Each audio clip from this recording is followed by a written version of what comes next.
ഏവർക്കും നെല്ലും പതിരും എന്ന പരിപാടിയിലേക്ക് സ്വാഗതം.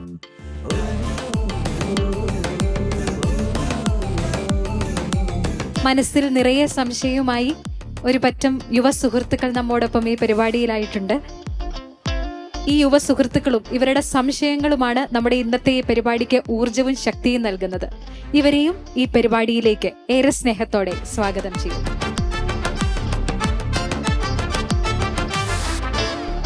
കയ്യിൽ കിട്ടുന്നതൊക്കെ ഫോർവേഡ് ചെയ്യാൻ എല്ലാവർക്കും സാധിക്കും. എന്നാൽ കയ്യിൽ കിട്ടിയതൊക്കെ സത്യമാണോ എന്ന് തിരിച്ചറിയുവാൻ കഴിവുള്ളവനാണ് യഥാർത്ഥ ഹീറോ. യഥാർത്ഥത്തിൽ നമുക്ക് ചുറ്റുമുള്ള സത്യങ്ങളൊക്കെ നെല്ലാണോ അതോ വെറും പതിരാണോ? ആർക്കു പറയുവാൻ സാധിക്കും? ഇതാ വാക്കുകൾ കൊണ്ട് വിസ്മയം തീർക്കുന്ന പ്രഭാഷകൻ, സങ്കീർണമായ വിഷയങ്ങളെ പോലും വളരെ ലളിതമായി യുവഹൃദയങ്ങളിലേക്ക് എത്തിക്കുന്ന ആത്മീയ ഗുരു. നമ്മുടെ ചിന്തകൾക്ക് ദിശാബോധമേകുവാനും യുവതയുടെ സംശയങ്ങൾക്ക് ഉത്തരം നൽകുവാനും ഈ പരിപാടിയുടെ സെന്റർ ഓഫ് അട്രാക്ഷനായി നമ്മോടൊപ്പം ആയിരിക്കുന്നത് ചങ്ങനാശ്ശേരി അതിരൂപതയുടെ മെത്രാപ്പൊലീത്ത അഭിവന്യ മാർ തോമസ് തറയിൽ പിതാവാണ്. പിതാവിനെ ഏറെ സ്നേഹത്തോടെ നെല്ലും പതിരും എന്ന ഈ പരിപാടിയിലേക്ക് സ്വാഗതം ചെയ്യുന്നു.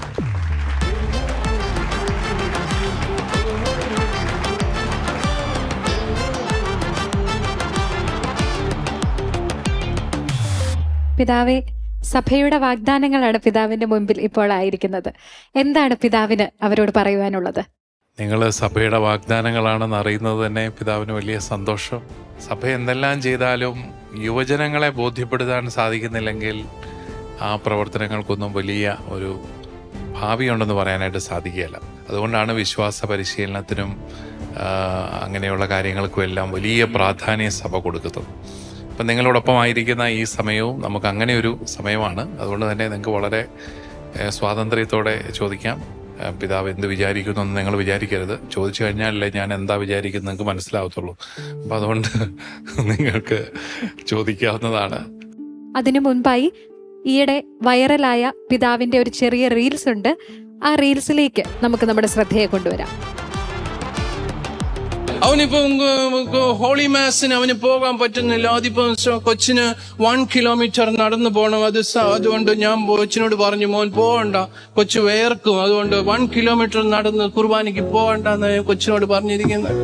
അവൻ സ്പേസ് ടെക്നോളജി പഠിക്കുകയാണ്. സ്പേസ് ടെക്നോളജി പഠിക്കുക.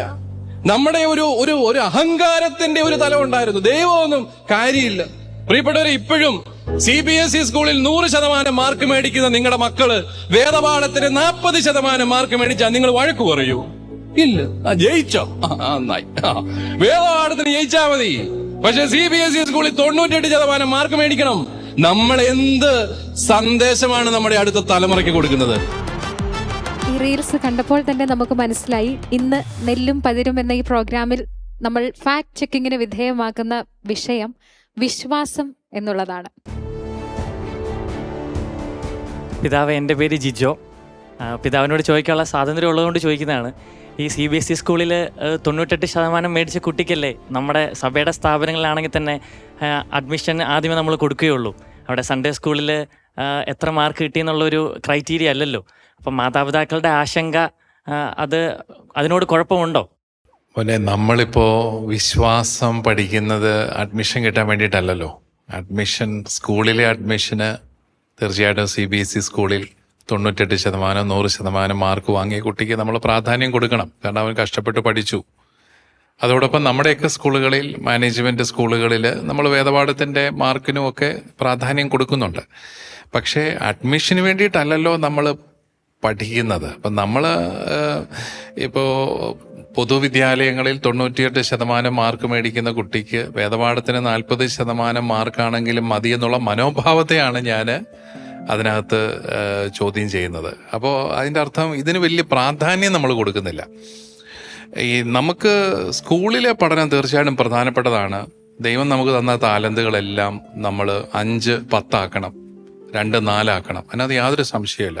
ബുദ്ധിയുള്ള കുഞ്ഞുങ്ങൾ നന്നായിട്ട് പഠിക്കണം, നന്നായിട്ട് പഠിച്ച് അക്കാദമികമായിട്ട് നന്നായിട്ട് ഉയരണം. പക്ഷേ അവരെ ഈ അക്കാദമികമായ അറിവ് അവരെ സഹായിക്കുന്നതിനൊരു പരിധിയുണ്ട്. അതിൻ്റെ അപ്പുറത്ത് അവന് ജീവിക്കണമെങ്കിൽ, അവൻ അർത്ഥം കണ്ടെത്തണമെങ്കിൽ ഈ വിശ്വാസത്തിൻ്റെ തലം അവന് വേണം. ഇപ്പോൾ വിശ്വസിക്കുന്നതുകൊണ്ട് എന്താണ് ഏറ്റവും വലിയ പ്രയോജനം എന്ന് എന്നോട് ചോദിച്ചാൽ ഞാൻ പറയും, എൻ്റെ ജീവിതത്തിനൊരു അർത്ഥം കണ്ടെത്താൻ എന്നെ സഹായിക്കുന്നത് വിശ്വാസമാണ്. അപ്പോൾ ഒരു ഉദാഹരണത്തിന്, എൻ്റെ മുമ്പിൽ ഒരു മനുഷ്യൻ വരുന്നു, അവന് ആവശ്യക്കാരനാണ്, അവന് വേദനയുണ്ട്. ഞാൻ അവനെ കരുതേണ്ട ഒരു കാര്യമില്ല. കാരണം ഞാൻ എൻ്റെ കാര്യം നോക്കി ജീവിച്ചാൽ മാത്രം മതി. അതാണ് യുക്തി എന്നോട് പറയും, കുഴപ്പമൊന്നുമില്ല. ഇനി പരമാവധി എന്നോട് പറയാൻ പോകുന്നത്, ഒരു പാവപ്പെട്ട സഹോദരനല്ലേ, നിനക്ക് എന്തെങ്കിലും ചെയ്യാനുണ്ടെങ്കിൽ നീ ചെയ്യുക പറ്റുമെങ്കിൽ, ഇല്ലെങ്കിൽ നീ ചെയ്യണ്ട. പക്ഷെ എൻ്റെ വിശ്വാസമാണ് എന്നോട് പറയുന്നത്, അവനിൽ ദൈവത്തിൻ്റെ ഛായയും സാദൃശ്യവും ഉണ്ട്. അവനെ നീ അവഗണിക്കരുത്. അവനെ അവഗണിച്ചുകൊണ്ട് നീ എടുക്കുന്ന ഓരോ ചുവടും അത് ശരിയായ ചുവടുകളല്ല എന്ന് എന്നോട് എൻ്റെ വിശ്വാസമാണ് പറയുന്നത്. ഇതുപോലെ ഞാൻ ജീവിതത്തിൽ ചെയ്യുന്ന ഓരോ കാര്യങ്ങളും കൂടുതൽ അർത്ഥപൂർണമാകുന്നത്, അതിന് എന്നെ ഏറ്റവും കൂടുതൽ സഹായിക്കുന്നത് വിശ്വാസമാണ്. അപ്പം ആ ഒരു തലത്തിലാണ് നമ്മൾ വിശ്വാസ പരിശീലനത്തെ കാണേണ്ടത്. നമ്മൾ എന്തെല്ലാം പഠിച്ചു, നമുക്ക് വലിയ ജോലി കിട്ടി, ഒത്തിരി പണം കയ്യിൽ വരുന്നു. പക്ഷെ ഈ പണം വിനിയോഗിക്കുന്ന കാര്യത്തിൽ നിങ്ങളെ ഗൈഡ് ചെയ്യുന്നത് നിങ്ങളുടെ വിശ്വാസമാണ്, അല്ലേ? ഇപ്പോൾ ചിലര് പണം ഉണ്ടാക്കി അവനങ്ങ് പോവുകയാണ്. അവന് കുടുംബത്തിൽ ഭാര്യയോട് സ്നേഹമില്ല, അല്ലെങ്കിൽ ഭാര്യയുടെ കൂടെ ചെലവഴിക്കാനായിട്ട് അവന് സമയമില്ല, കുഞ്ഞുങ്ങളെ അവൻ ശ്രദ്ധിക്കുന്നില്ല, അവർക്കുള്ള സൗകര്യങ്ങളെല്ലാം മാത്രമേ ചെയ്തു കൊടുക്കുന്നുള്ളൂ. അവൻ അടുത്ത പരിപാടിയിലേക്ക് പോകുന്നു, ഒരു ബിസിനസ് വിജയിക്കുന്നു, അടുത്ത ബിസിനസ് വിജയിക്കുന്നു. ഇങ്ങനെ പണം ഉണ്ടാക്കി ക്രൈസോടുകൂടി മുന്നോട്ട് പോവുകയാണ്. പക്ഷെ ഈ പണം എന്തിനു വേണ്ടിയിട്ടാണ് വിനിയോഗിക്കേണ്ടത് എന്ന് നമുക്ക് ശരിയായ ഒരു കാഴ്ചപ്പാട് തരുന്നത് നമ്മുടെ വിശ്വാസമാണ്.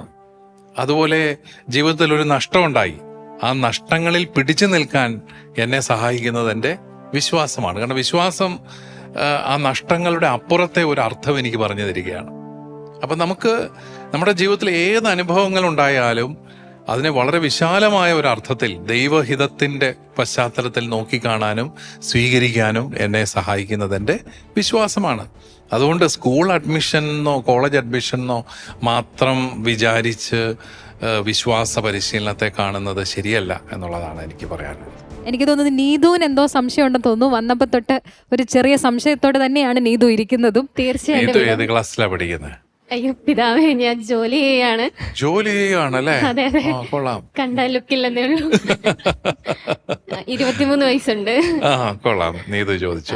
അതായത് നമുക്ക് എല്ലാവർക്കും അഭിപ്രായ സ്വാതന്ത്ര്യമുണ്ട്, മതസ്വാതന്ത്ര്യമുണ്ട്, എല്ലാവർക്കും അഭിപ്രായ സ്വാതന്ത്ര്യമുണ്ട്. അത് കൊച്ചുകുട്ടികൾ മുതൽ മുതിർന്നവർ വരെ എല്ലാവർക്കും അഭിപ്രായ സ്വാതന്ത്ര്യമുണ്ട്. അപ്പം എൻ്റെ സംശയം ഇതാണ്, നമ്മൾ ഇപ്പോൾ മാമുദീസ സ്വീകരിക്കുന്നത് അറിവാകുന്ന പ്രായത്തിന് മുന്നേ എന്നെ അപ്പനും അമ്മയും കൊണ്ട് മാമുദീസ സ്വീകരിപ്പിക്കുക. ഓക്കെ, ഞാൻ അന്നു മുതൽ ക്രിസ്ത്യാനിറ്റിയിൽ ജീവിക്കുകയാണ്, സഭയിൽ അംഗമാണ്. അതിലും നല്ലത് അറിവായതിനു ശേഷം എനിക്ക് ഉത്ബോധത്തോടെ എനിക്ക് ക്രിസ്ത്യാനിറ്റിയിൽ ജീവിക്കണം, എനിക്ക് സഭയിൽ അംഗമാകണം എന്നുള്ളൊരു അവബോധത്തോടെ കൂടെ മാമുദീസ സ്വീകരിക്കുന്നതല്ലേ ഏറ്റവും നല്ലത്? പിതാവിന് ഇതിനോടുള്ള അഭിപ്രായം എന്താണ്? ഒരു ഭയങ്കര ചോദ്യം കേട്ടോ. വെറൈറ്റി അല്ലേ? നീതുവിന് ജനിച്ചു കഴിഞ്ഞ് 10ാം പൊക്കം ഭയങ്കരമായ ഒരു അസുഖം പിടിച്ചെന്ന് വിചാരിച്ചോ? എന്ന് വിചാരിക്കുക. ഏത് ആശുപത്രി പോകണമെന്ന് തീരുമാനിച്ചത് നീതുവാണോ പേരൻസ് ആണോ? പറ. അത് അമ്മച്ചിയാണ്. അസുഖം പിടിച്ചിട്ടുണ്ട്. ഏത് മരുന്ന് തരണമെന്ന് തീരുമാനിച്ചത് ആരാണ്? ഡോക്ടറാണോ, അമ്മയാണോ, നീതുവാണോ? ഇപ്പൊ പറയണം. തീർച്ചയായിട്ടും അവർ തന്നെയാണ്, ഞാനല്ല. അപ്പൊ ഇതൊക്കെ ഈ സ്വാതന്ത്ര്യമൊക്കെ കിട്ടിക്കഴിഞ്ഞിട്ട്, ബുദ്ധിയൊക്കെ കഴിഞ്ഞിട്ട് തീരുമാനിച്ചു. ഏത് സ്കൂളിൽ പഠിക്കണമെന്ന് കൊണ്ട ചേർത്തത് ആരാ? നീതുവിനോട് ചോദിച്ചിട്ടാണോ ഏത് സ്കൂളിലാണെന്ന് തീരുമാനിച്ചത്? അതെല്ലാം അവര് തന്നെ അങ്ങ് തീരുമാനിക്കുമല്ലായിരുന്നോ? അതെ അതെ. നമുക്കാണെങ്കിൽ സത്യം പറ, നീതുവിന് അന്ന് UKG കൊണ്ടിരുത്തിയപ്പോ ഇഷ്ടമായിരുന്നോ അവിടെ ഇരിക്കാനൊക്കെ? സത്യം പറഞ്ഞാൽ എനിക്ക് ഇഷ്ടമില്ലായിരുന്നു. എന്നിട്ടും അവിടെ തന്നെ ഇരുത്തി അല്ലേ? ചിലപ്പോൾ മടി പിടിച്ച് വീട്ടിൽ ഇരുന്നപ്പോൾ നമ്മളെ പിടിച്ചുകൊണ്ട് അവിടെ കൊണ്ട് ഇരുത്തി. എന്തുകൊണ്ടായിരിക്കും പേരൻസ് അത് ചെയ്തത്? തീർച്ചയായിട്ടും എൻ്റെ ഒരു നല്ല ഒരു ഭാവിയെ കരുതിയായിരിക്കും. അത് തന്നെ. ചില കാര്യങ്ങൾ നമ്മുടെ തെരഞ്ഞെടുപ്പിന് അപ്പുറത്താണ്, നമ്മളത് അംഗീകരിക്കണം, അല്ലേ? നമ്മളെല്ലാം ലിമിറ്റഡ് ഹ്യൂമൻ ബീങ്സ് ആണ്. അതാണ് നമ്മൾ അംഗീകരിക്കാത്ത ഒരു കാര്യം. നമ്മളെല്ലാം ഒത്തിരി പരിമിതികളുള്ള മനുഷ്യരാണ്. നമ്മളങ്ങനെ എല്ലാം ഓൾ പവർഫുൾ, ഭയങ്കര ഫ്രീ ഹ്യൂമൻ ബീങ്സ് എന്നൊക്കെ പറയാനൊക്കെ കൊള്ളാം. പക്ഷെ ജീവിതത്തിൽ അങ്ങനെയല്ല. ജീവിതത്തിൽ വിജയിക്കുന്നവരെല്ലാം പരസ്പരം ബന്ധപ്പെട്ടും പരസ്പരം ആശ്രയിച്ചും ചില കാര്യങ്ങളൊക്കെ പറഞ്ഞാൽ കേട്ടും അനുസരിച്ചും ഒക്കെയാണ് മുന്നോട്ട് പോകുന്നത്.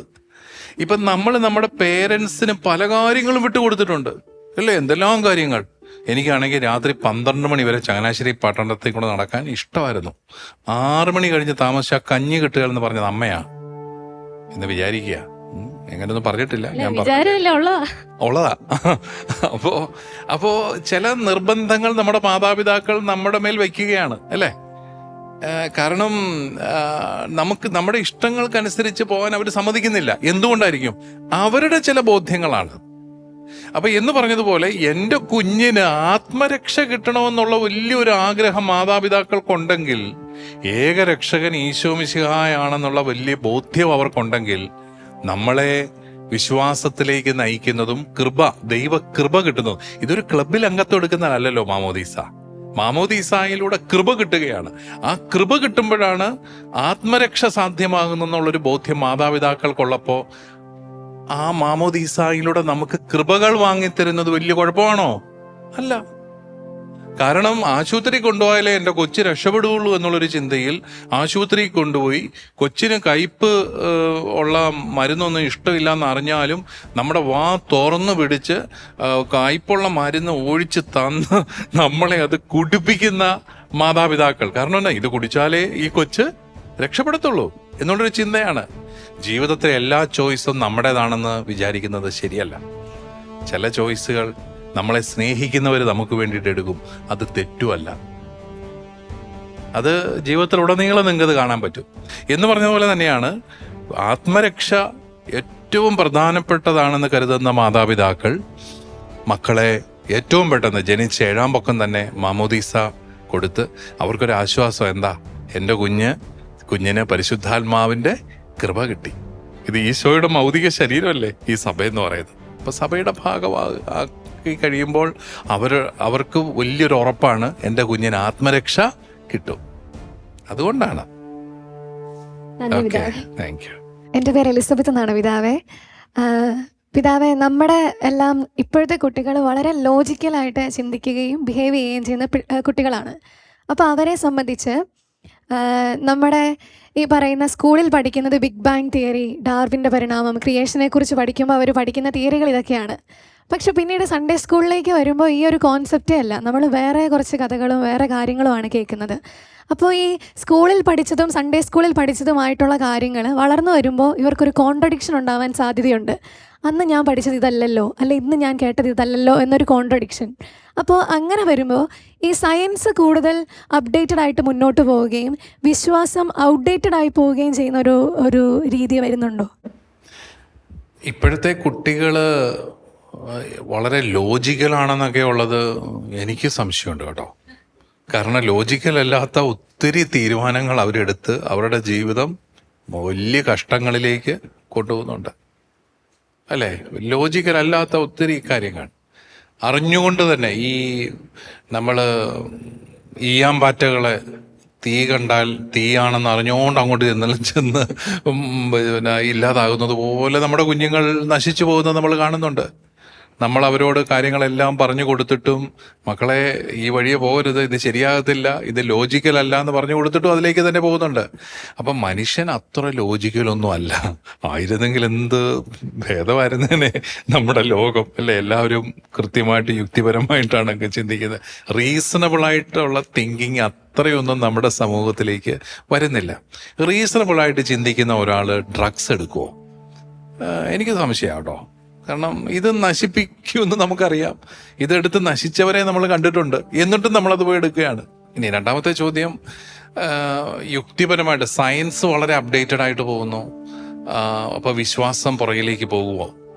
ഇപ്പോൾ എലിസബത്ത് തന്നെ 2 തിയറിയുടെ കാര്യം പറഞ്ഞു അല്ലേ? പ്രപഞ്ചോൽപത്തിയെക്കുറിച്ച്. ഒന്ന് ബിഗ് ബാങ്ങും പറഞ്ഞു, മറ്റേത് ഡാർവിൻ്റെതും പറഞ്ഞു. ഇത് രണ്ടും കൂടെ ചർച്ചയുണ്ടോ? അപ്പോൾ തിയറികൾ മാറി മാറി വരും. ശാസ്ത്രത്തിൽ തിയറികൾ മാറി മാറി വരുമ്പോഴും നമ്മളോട് വിശ്വാസം പറയുന്നത് എന്താണ്? ദൈവമാണ് ഈ പ്രപഞ്ചത്തെ സൃഷ്ടിച്ചത്. അതിന് വ്യത്യാസമില്ല. അത് നിലനിൽക്കുന്ന ഒരു സത്യമാണ്. അതാണ് ശരിക്കും പറഞ്ഞാൽ പ്രപഞ്ചത്തിനൊരു അർത്ഥം തരുന്നത്. ഇപ്പൊ നമുക്ക് അർത്ഥം കണ്ടെത്താൻ ബുദ്ധിമുട്ടുള്ള സാഹചര്യങ്ങളിൽ അർത്ഥം നമുക്ക് നൽകുന്നത് ദൈവമാണ്. ഇതിന്റെ മുഴുവൻ സ്രഷ്ടാവ്, ദൈവത്തിനൊരു പദ്ധതി ഉണ്ട് എന്നുള്ള ഒരു ചിന്ത നമുക്ക് ആശ്വാസകരമാണ്. ഇനി ഈ പരിണാമ സിദ്ധാന്തത്തെ തന്നെ വിശ്വാസത്തിന്റെ പശ്ചാത്തലത്തിൽ വ്യാഖ്യാനിച്ച വിശ്രുതനായ ദൈവശാസ്ത്രജ്ഞനാണ് തെയ്യാർ ദ ഷർദാൻ. അപ്പോ ഇത് ശാസ്ത്രവും മതവും പരസ്പര വിരുദ്ധമാകണമെന്ന് നിർബന്ധമൊന്നുമില്ല. രണ്ടും രണ്ട് മെത്തഡോളജിയാണെന്ന് മാത്രമേ ഉള്ളൂ. മനുഷ്യന്റെ ലോജിക്കിന് ദൈവത്തെ മനസ്സിലാക്കാൻ സാധിക്കുകയില്ല, വാസ്തവമാണ്. എന്തുകൊണ്ടാണ് യുക്തിവാദികൾക്ക് വിശ്വാസം ഇല്ലാത്തത്? കാരണം മനുഷ്യന്റെ യുക്തി കൊണ്ട് മാത്രം ദൈവത്തിലേക്ക് എത്താൻ സാധിക്കുകയില്ല. മനുഷ്യന്റെ യുക്തി വളരെ ചെറുതാണ്, വളരെ ലിമിറ്റഡ് ആണ്. മനുഷ്യന്റെ ബുദ്ധി എന്ന് യുക്തി എന്ന് പറയുന്നത്, ദൈവം എന്ന് പറയുന്നത് ഇതിന്റെ അപ്പുറത്തെ ഒരു സംഭവമാണ്. അതുകൊണ്ടാണ് നമ്മൾ കുർബാനയിൽ സർവാധിപനാം കർത്താവേ നിന്നെ വണങ്ങി നമിക്കുന്നു എന്ന് പറഞ്ഞ് കുമ്പിടുന്നതിന്റെ കാരണം, ദൈവമേ നിന്റെ ദിവ്യ രഹസ്യത്തിന്റെ മുമ്പിൽ ഞങ്ങൾ ആരും ഒന്നുമല്ല, ഞങ്ങൾക്ക് ഇത് പൂർണ്ണമായിട്ട് ഗ്രഹിക്കാൻ പറ്റുന്നില്ല എന്നുള്ള ഒരു തിരിച്ചറിവാണ്. അതുകൊണ്ട് യുക്തി കൊണ്ട് ഒന്നും പൂർണ്ണമായിട്ട് മനസ്സിലാക്കാൻ സാധിക്കാത്തിടത്തോളം കാലം ഒരിക്കലും വിശ്വാസം ഔട്ട്ഡേറ്റഡ് ആകത്തില്ല. കാരണം വിശ്വാസമാണ് പലതും നമുക്ക് പറഞ്ഞു തരുന്നു. വലിയ ശാസ്ത്രജ്ഞന്മാര് ദൈവത്തിൽ വിശ്വസിക്കുന്നുണ്ടല്ലോ. ശാസ്ത്രവും വിശ്വാസവും രണ്ടും പരസ്പര വിരുദ്ധമാണെന്ന് പറയുന്നത് ആ രീതിയിൽ മനുഷ്യനെ ചൂഷണം ചെയ്യാൻ ആഗ്രഹിക്കുന്ന ആൾക്കാരാണ്. ഇത് വിരുദ്ധമല്ല. പിതാവ്, എൻ്റെ പേര് ആസ്റ്റിൻ. എൻ്റെ ഒരു സംശയം ഇതാണ്. പിതാവിൻ്റെ ചെറുപ്പകാലത്ത് പിതാവ് ഈ തിയറികളൊക്കെ കേട്ടിട്ടുണ്ടാവുമല്ലോ. അപ്പോൾ ചെറുപ്പകാലത്ത് അപ്പോൾ പിതാവിന് ഇതൊക്കെ കേട്ടപ്പം പിതാവിന് ഇങ്ങനെ ഒരു സംശയം തോന്നിയിട്ടുണ്ടോ? നമുക്ക് സംശയങ്ങൾ തോന്നണമല്ലോ, അല്ലേ? സംശയങ്ങൾ തോന്നുന്നതും ചോദ്യങ്ങൾ വരുന്നതും ഒന്നും ഒരു തെറ്റല്ല. ഈ നമ്മുടെ ബെനഡിക്റ്റ് 16 പാപ്പ കാർഡിനൽ റാറ്റ്സിംഗർ, അദ്ദേഹം വളരെ മനോഹരമായ ഒരു പുസ്തകം എഴുതിയിട്ടുണ്ട്, ഇൻട്രൊഡക്ഷൻ ടു ക്രിസ്ത്യാനിറ്റി. അതിൻ്റെ ആദ്യത്തെ താളുകളിൽ അദ്ദേഹം പറയുന്ന ഒരു കാര്യമുണ്ട്. അതായത് ദൈവവിശ്വാസികൾക്ക് ഇടയ്ക്കിടയ്ക്ക് ദൈവത്തിൽ സംശയം ഉണ്ടാവുന്നത് പോലെ തന്നെ നിരീശ്വരന്മാർക്ക് ഇടയ്ക്കിടയ്ക്ക് വിശ്വാസവും ഉണ്ടാവും. നിരീശ്വരന്മാർക്ക് ഇടയ്ക്ക് സംശയം ഉണ്ടാവും, എങ്ങാനും ദൈവം ഉണ്ടോ, നീ തമ്പുരാൻ നമുക്കിട്ട് പണി തന്നതാണോ എന്നൊക്കെ അവർക്ക് ഇടയ്ക്കിടയ്ക്ക് സംശയം ഉണ്ടാകുമ്പോഴാണ് അവരാരും അറിയാതെ അമ്പലത്തിൽ പോയെന്നും പള്ളിയിൽ പോയെന്നും ഒക്കെ നമ്മൾ പത്രത്തിൽ വായിക്കുന്നത്. അത് പത്രക്കാർ പോയി കണ്ടുപിടിക്കുകയും ചെയ്യും, ഇവർ പൊമ്മി പോകുന്നത്. അപ്പോൾ നിരീശ്വരന്മാർക്ക് ഇടയ്ക്കിടയ്ക്ക് വിശ്വാസം ഉണ്ടാവും, വിശ്വാസികൾക്ക് ഇടയ്ക്കിടയ്ക്ക് അവിശ്വാസം ഉണ്ടാവും. ഇതൊന്നും വലിയ കുഴപ്പമുള്ള കാര്യമൊന്നും അല്ല. അപ്പം നമുക്ക് തീർച്ചയായിട്ടും നമ്മൾ പഠിക്കുന്ന കാലത്ത് നമുക്ക് ഒത്തിരിയേറെ സംശയങ്ങളുണ്ടാവും. ചില സംഭവങ്ങളൊക്കെ ഉണ്ടാകുമ്പോൾ എനിക്ക് കർത്താവിനോടൊക്കെ കലഹിക്കാനായിട്ട് തോന്നും. ഞാൻ ഇടയ്ക്കിടയ്ക്ക് വഴക്കും പിടിക്കും. എന്നാലും നീ എന്താ ഇടപെടാതെ ഇങ്ങനെ മാറി നിൽക്കുന്നത്, നീ എന്താ ഒരു ഉത്തരം എന്താ തരാത്തെന്നൊക്കെ ചോദിക്കും. കർത്താവാണെങ്കിൽ ഒന്നും പറയത്തുമില്ല. കുറച്ചാൾ കഴിയുമ്പോൾ നമുക്കിതിനെല്ലാം വേറെ രീതിയിലൊക്കെ ഉത്തരം കിട്ടും. അപ്പം അതുകൊണ്ട് വിശ്വാസം എന്ന് പറയുന്നത് മനുഷ്യൻ്റെ യുക്തിക്കും ബുദ്ധിക്കും പൂർണ്ണമായിട്ട് ഉത്തരം കണ്ടെത്താൻ പറ്റുന്ന ഒന്നല്ല. എൻ്റെ ബുദ്ധി കൊണ്ട് ദൈവത്തെ പൂർണ്ണമായിട്ട് മനസ്സിലാക്കി കഴിഞ്ഞാൽ പിന്നെ ഞാനാണ് ദൈവം, ഞാൻ ദൈവമായിട്ട് മാറി. അതാണ്.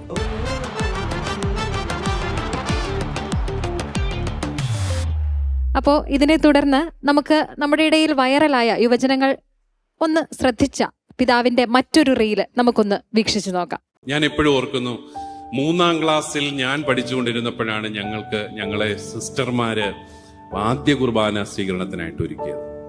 അന്ന് അവര് ആദ്യ കുർബാന സ്വീകരണത്തിന് ക്ലാസ് കഴിഞ്ഞ 2 ദിവസം ഈ അമ്മമാര് തന്നെ ഞങ്ങൾക്കൊരു ധ്യാനവും നടത്തി. ആ ധ്യാനത്തിൽ ഒരമ്മ പറഞ്ഞ മുഴുവൻ കഥകളും ഈ 52ാമത്തെ വയസ്സിൽ ഞാൻ ഇപ്പോഴും ഓർത്തിരിപ്പുണ്ട്. കഥകളിലൂടെ, അനുഭവങ്ങളിലൂടെ നമ്മൾ പഠിപ്പിക്കുകയാണെങ്കിൽ കുട്ടികളിൽ അത് ബോധ്യങ്ങളായിട്ട് മാറും. നമ്മളിപ്പോൾ ഒരു റീല് കണ്ടു. എനിക്ക് തോന്നുന്നു ഇതേ തുടർന്ന് ആർക്കോ എന്തോ ഒരു ചോദ്യം പിതാവിനോട് ചോദിക്കാനുണ്ട് എന്നാണ് എനിക്ക് തോന്നുന്നത്. പിതാവ്, ഇപ്പോൾ ഈ വീഡിയോ കണ്ടപ്പം നമുക്ക് മനസ്സിലായി പിതാവ് ആദ്യ കുർബാനയ്ക്കായിട്ട് എത്രത്തോളം തീവ്രമായിട്ടാണ് പിതാവിൻ്റെ ഇടവകയിലെ സിസ്റ്റേഴ്സ് ഒരുക്കിയിരുന്നതെന്ന്. എന്നാൽ ഇന്ന് നമ്മൾ വിശ്വാസ പരിശീലനത്തിന് വളരെ കുറച്ച് സമയമാണ് ലഭിക്കുന്നത്. ഞാനും ഒരു മതാധ്യാപകനാണ്. ഇപ്പം എൻ്റെ സൺഡേ സ്കൂളിൽ പോലും കുട്ടികൾക്ക് വിശ്വാസ പരിശീലനത്തിന് വളരെ കുറച്ച് സമയത്താണ് നമ്മൾ വിശ്വാസ പരിശീലനത്തിനായിട്ട് അവരെ നമുക്ക് ലഭിക്കുന്നത്. അവധിക്കാലത്ത് ആദ്യ കുർബാനയ്ക്കായിട്ട് അവരെ ഒരുക്കുന്നത് പോലും കേവലം ഒരാഴ്ച മാത്രം നീണ്ടു നിൽക്കുന്ന ഒരു പ്രക്രിയയായിട്ട് ചുരുങ്ങിയിട്ടുണ്ട്.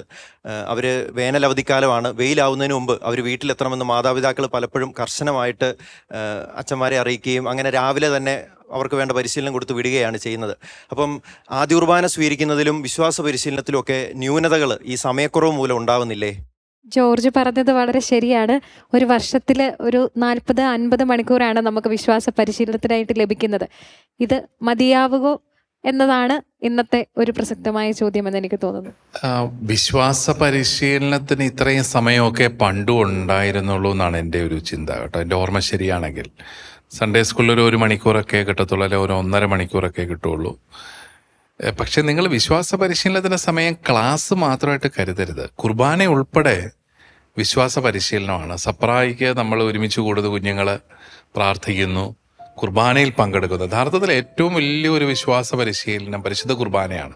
പരിശുദ്ധ കുർബാനയിൽ ഭക്തിയോടുകൂടി പങ്കെടുക്കാൻ സാധിക്കുമെങ്കിൽ അത് തന്നെ ഒരു വലിയ പരിശീലനമായിട്ട് മാറുകയും അത് നമ്മുടെ വിശ്വാസികളുടെ മനസ്സിൽ നിലനിൽക്കുന്ന ഒരു സ്വാധീനമായിട്ട് മാറുകയൊക്കെ ചെയ്യുന്നത് ഞാൻ കണ്ടിട്ടുണ്ട്. ഇപ്പം നമ്മൾ ചിലപ്പോൾ ഈ സൺഡേ സ്കൂൾ ക്ലാസ്സിലൊക്കെ പിള്ളേർ ചിലപ്പോൾ താല്പര്യമില്ലാതൊക്കെ ഇരിക്കും, അവർ ചിലപ്പോൾ ഉഴപ്പും. പക്ഷേ അവരുടെ ഉള്ളിൽ ആ ഒരു ഫെയ്ത്തിൻ്റെ ഒരു തലമുണ്ട്.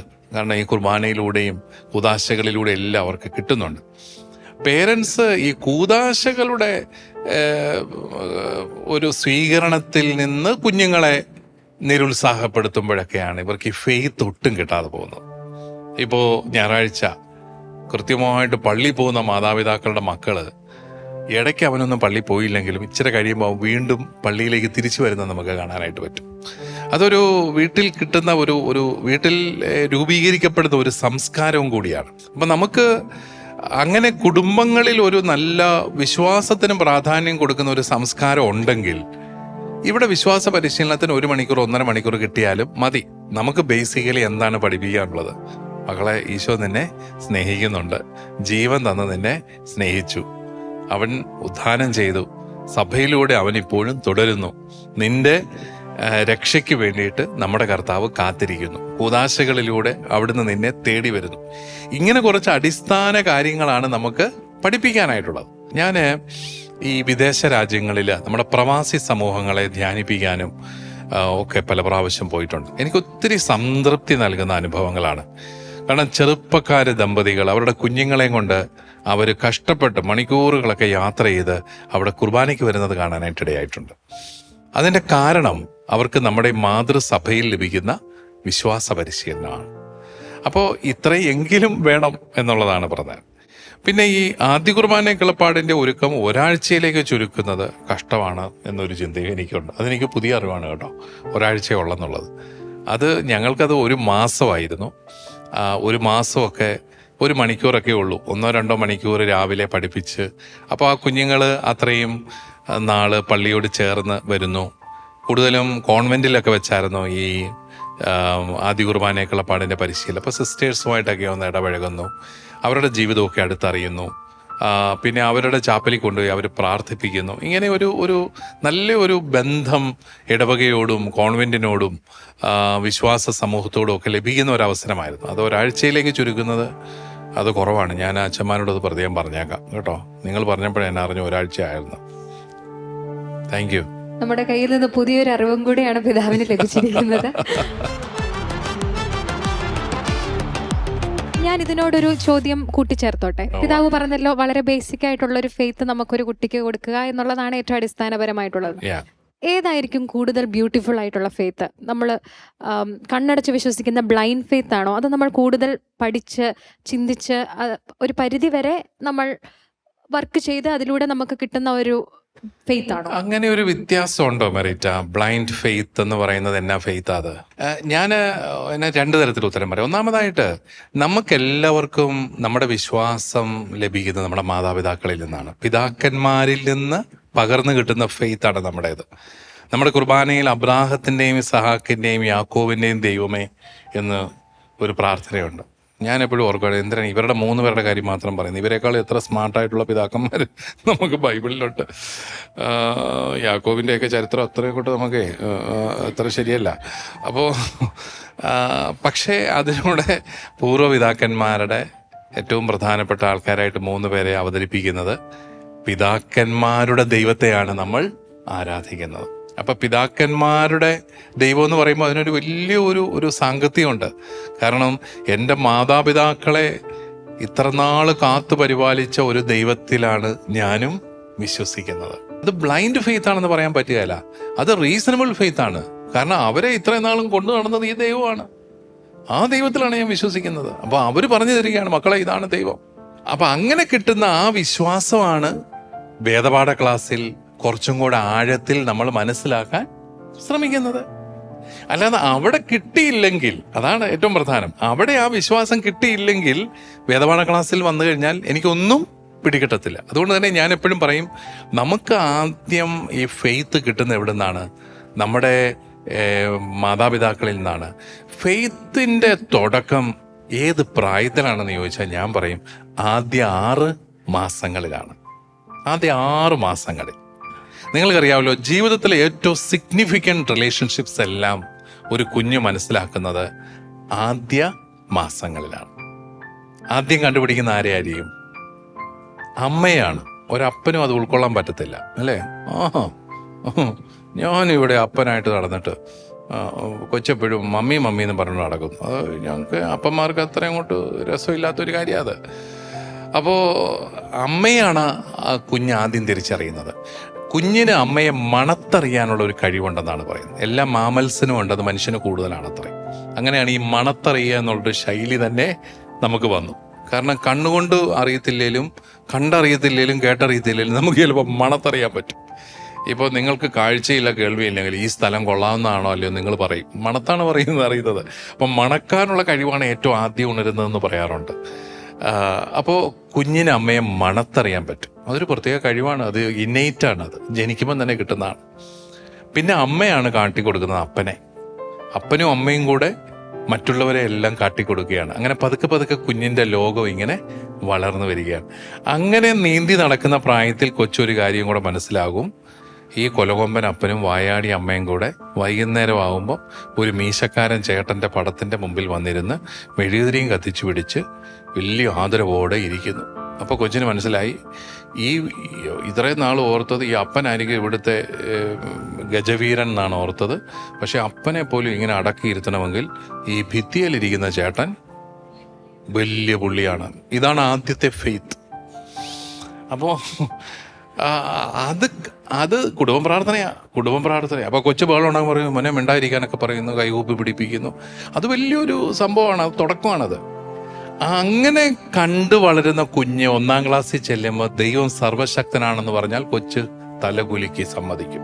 കാരണം എൻ്റെ അപ്പനെയും അമ്മയും അങ്ങനെ ഇരുത്തണമെങ്കിൽ ഉറപ്പായിട്ടും ദൈവം സർവശക്തൻ തന്നെ ആയിരിക്കണം.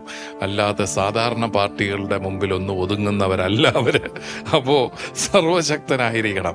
അതാണ് ആദ്യത്തെ വിശ്വാസം. അപ്പോൾ കുടുംബത്തിൽ നിന്ന് കിട്ടുന്നതാണ് വിശ്വാസം. അതിനെ ബ്ലൈൻഡ് ഫെയ്ത്ത് എന്ന് പറയുന്നതിനേക്കാളും അത് അവരുടെ ലൈഫിലുള്ള റീസണബിൾ ഫെയ്ത്താണ്. അത് എക്സ്പ്ലെയിൻ ചെയ്യാൻ പഠിക്കുകയാണ്. ഇപ്പോൾ ഞാൻ സെമിനാരിയിൽ ഒത്തിരി തിയോളജി എല്ലാം പഠിച്ചു, 11 വർഷം പഠിച്ചു. എന്നോട് ചോദിക്കുകയാണ്, മാതാപിതാക്കളിൽ നിന്ന് കിട്ടുന്ന ഫെയ്ത്തിനേക്കാളും ഫെയ്ത്ത് കൂടിയെന്ന് ചോദിച്ചാൽ ഞാൻ ഉള്ളത് പറയും, ഇല്ല എന്നേ പറയത്തുള്ളൂ കേട്ടോ.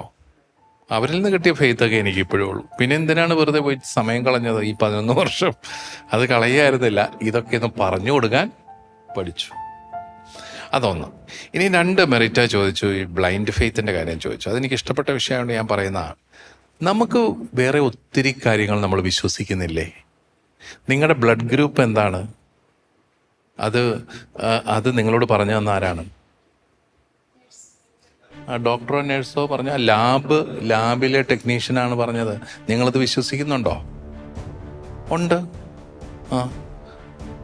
അതുപോലെ ഇന്ത്യയിൽ കിട്ടുന്ന വെള്ളം തന്നെയാണ് അമേരിക്കയിൽ ചെല്ലുമ്പോൾ നിങ്ങൾ കാണുന്ന വെള്ളമെന്ന് നിങ്ങൾ വിശ്വസിക്കുന്നുണ്ടല്ലോ.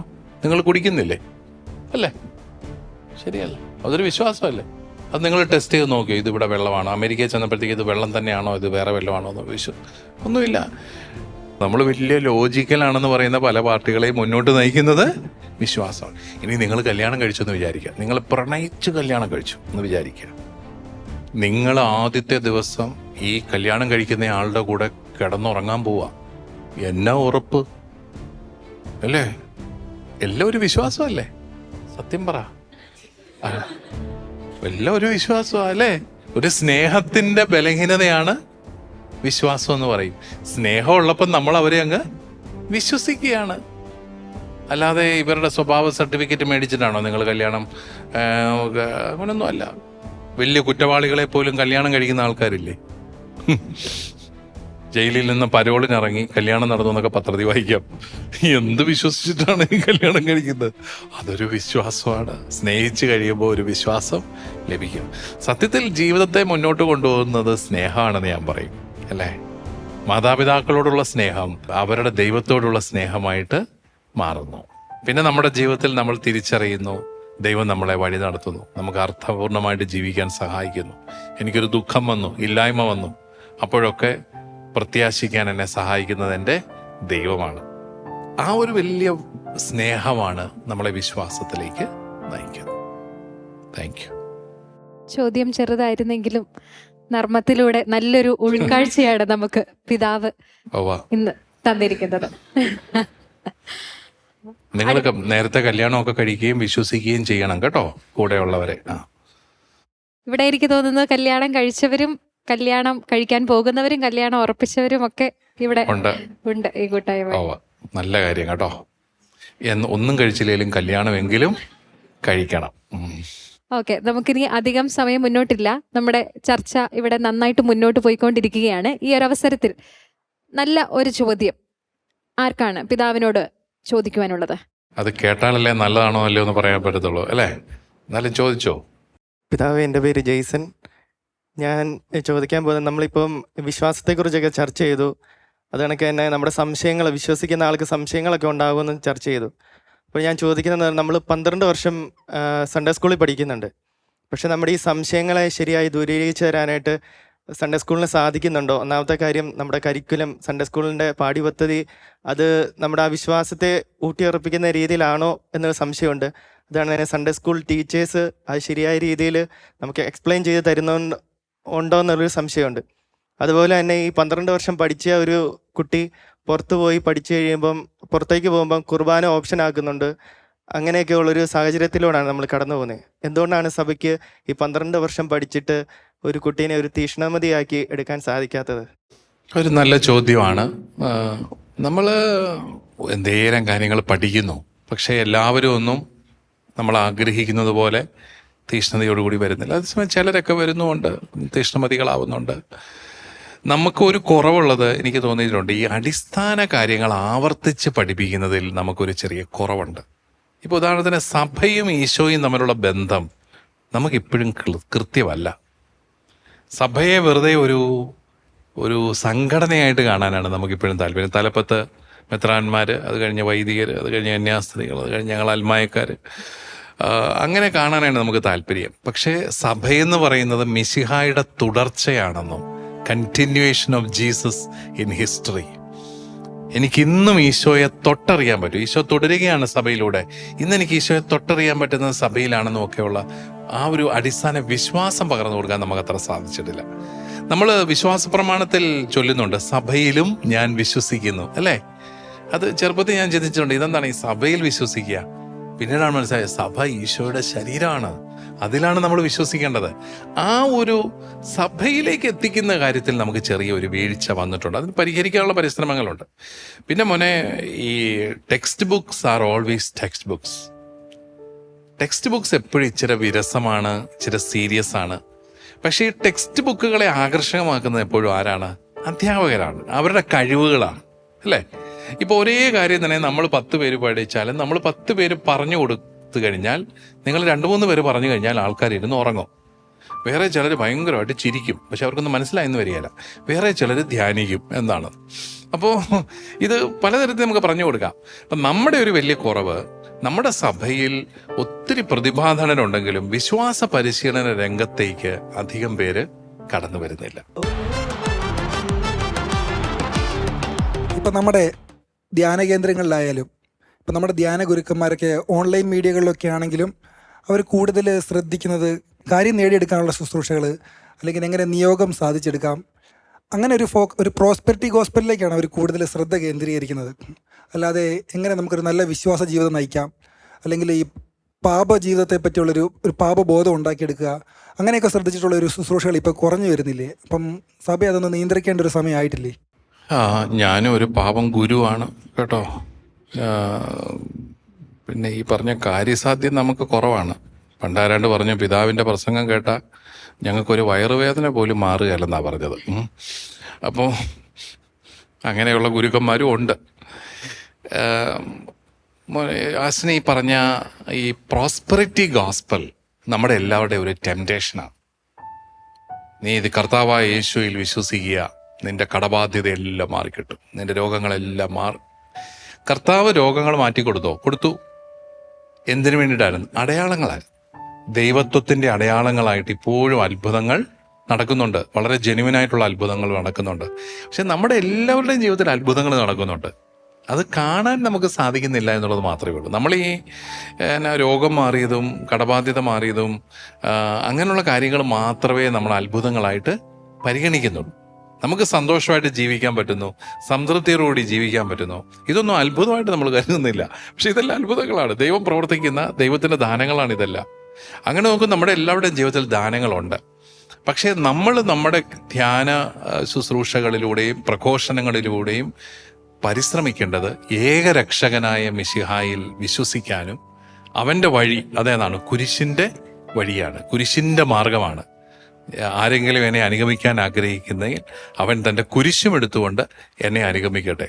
അപ്പോൾ ആ ഡിസൈപ്പിൾഷിപ്പിലേക്ക് നമ്മളെ നയിക്കാനുമാണ് ഓരോ ധ്യാന ശുശ്രൂഷയും ലക്ഷ്യം വയ്ക്കേണ്ടത്. അതാണ് ഐഡിയലായിട്ടുള്ളത്. പക്ഷെ അതിൻ്റെ ഭാഗമായിട്ട് അത്ഭുതങ്ങളും രോഗശാന്തികളും എല്ലാം സംഭവിക്കുകയും ചെയ്യും, സംഭവിക്കുന്നുമുണ്ട്. നല്ലൊരു ചോദ്യത്തിന് പിതാവ് നല്ലൊരു ഉത്തരം ജെന്യുവനായിട്ട് തന്നെയാണ് നൽകിയത്. ഇത്രയും സങ്കീർണമായ ഒരു വിഷയത്തെ വളരെ ലളിതമായി നർമ്മത്തിൽ ചാലിച്ച് നമ്മളിലേക്ക് എത്തിച്ച അഭിവന്ദ്യ പിതാവിന് ഏറെ സ്നേഹത്തോടെ നന്ദി അർപ്പിക്കുന്നു. മറ്റൊരു ഇൻട്രസ്റ്റിംഗ് ടോപ്പിക്കുമായി നെല്ലും പതിരിലും തിരികെ എത്തുന്നിടം വരെ ബൈ. നന്ദി പിതാവേ. ഏതാണ് നമ്മൾ ആ പ്രണയിച്ച് തുടങ്ങേണ്ട റൈറ്റ് ടൈം? വിവാഹത്തിലൂടെ നമ്മൾ മനുഷ്യൻ്റെ പ്രണയത്തെ സുരക്ഷിതമാക്കുകയാണ് ചെയ്യുന്നത്. നല്ല പ്രണയങ്ങൾ ഉണ്ടാകുന്നില്ല എന്നുള്ളതാണ് വാസ്തവം. പിന്നെ പ്രണയ അഭ്യർത്ഥന നിരസിച്ചതിന് വെട്ടിക്കൊന്നു. യഥാർത്ഥ സ്നേഹത്തിൽ സാക്രിഫൈസ് ഉണ്ട്. ഒരു ബുദ്ധിമുട്ടും ഇല്ലാത്തൊരു ലൈഫ്, അങ്ങനൊരു സംഭവം ഇല്ല. It's does not exist. നിങ്ങൾ പ്രണയത്തിലേക്ക് വരുന്ന പ്രായം പ്രധാനപ്പെട്ടതാണ്. പിതാവിന് പ്രണയം ഉണ്ടായിട്ടുണ്ടോ? അതൊരു വലിയ ചോദ്യമാണ് കേട്ടോ. യുവജനങ്ങൾക്കിടയിൽ തികച്ചും പ്രസക്തമായ ഒരു വിഷയം തന്നെയാണ് ഇന്ന് പ്രണയം എന്നുള്ളത്. ഈ പ്രണയബന്ധങ്ങളെ സഭ അനുകൂലിക്കുന്നുണ്ടോ?